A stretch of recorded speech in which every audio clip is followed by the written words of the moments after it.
தொடர் விடுமுறை காரணமாக திருப்பதி கோயிலில் பக்தர்கள் குவிந்துள்ள நிலையில் இலவச தரிசனத்திற்காக 20 மணி நேரத்திற்கும் மேலாக காத்திருக்கும் சூழல் ஏற்பட்டிருக்கிறது.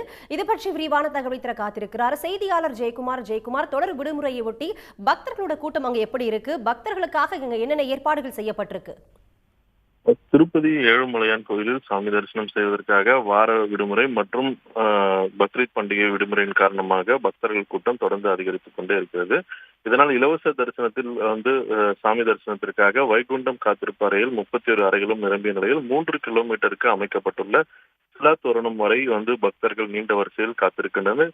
இலவச தரிசனத்தில் 20 மணி நேரம் ஆகும் என தேவஸ்தான அதிகாரிகள் தெரிவித்துள்ளனர். இதே போன்று 300 ரூபாய் டிக்கெட் ஆன்லைனில் முன்பதிவு செய்த பக்தர்களுக்கு 5 மணி நேரமும், திருப்பதியில் வழங்கக்கூடிய சர்வ தரிசன இலவச டோக்கன்கள் பெற்ற பக்தர்களுக்கு 6 மணி நேரம் காத்திருக்க வேண்டிய நிலை இருக்கும் என்றும், பக்தர்களுக்கு வரிசையில் உள்ள பக்தர்களுக்கு மற்றும் அன்னப்பிரசாத கரிகுண்ட வெங்கமாம்பா அன்னப்பிரசாத கூடத்தில் தொடர்ந்து சாம்பார் சாதம், உப்மா உள்ளிட்ட உணவுப் பொருட்களும், டீ, காஃபி ஆகியவை 2 மணி நேரத்திற்கு ஒரு முறை வழங்குவதற்கான ஏற்பாடுகள் செய்யப்பட்டிருப்பதாகவும், பக்தர்கள் கூட்டம் அதிக அளவில் இருந்தால் நீண்ட நேரம் காத்திருக்க வேண்டும் என்பதால் பக்தர்கள் பொறுமையாக தேவஸ்தான அதிகாரிகளுடன் ஒத்துழைப்பு வழங்கி சாமி தரிசனம் செய்ய வேண்டும் என தேவஸ்தான அதிகாரிகள் தெரிவித்துள்ளனர். அலிப்பிரி சோதனை சாவடியில் வாகனங்கள் சோதனைக்கு பிறகு அனுமதிக்கப்பட்டு வரக்கூடிய நிலையில் சுமார் 1 கிலோமீட்டர் தூரத்திற்கு நீண்ட வரிசையில் வாகனங்கள் காத்திருந்து சோதனைக்கு பிறகு அனுமதிக்கப்பட்டு வருகிறது.